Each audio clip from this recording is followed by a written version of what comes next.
Size भइल अटे ना भितरिया रेगनी के काट जैसन गड़ेला से जरिया।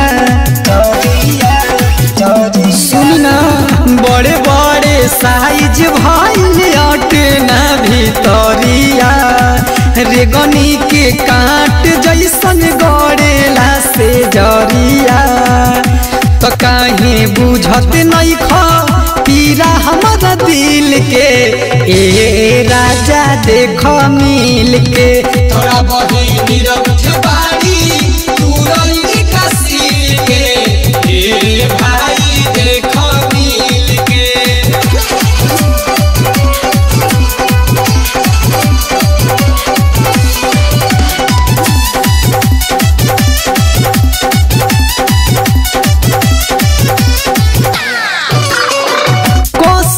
सदेह करे आवता जमाई कतना गजन होला कैसे बताई।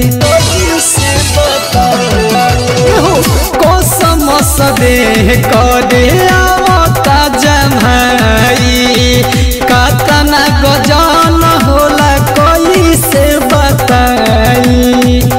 तो चोलिया बांधे न धरे खुल जाता हिल के ए राजा देखो मिल के थोड़ा बही बाड़ी तू रही कसील के ए भाई देखो मिल के।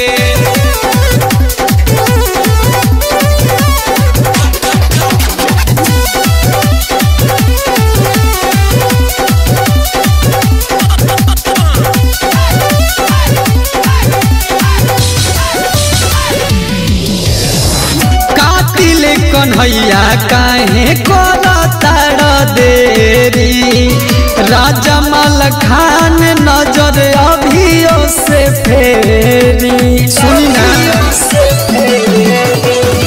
कातिल कन्हैया काहे करता देरी राजा मल खान नजर अभियो से फेरी।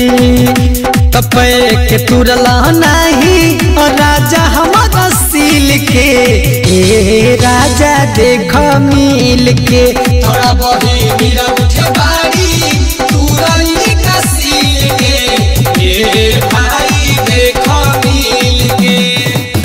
बड़े बड़े साइज भइल अटे ना भितरिया हो रेगनी के काट जैसन गड़ेला से जरिया हो।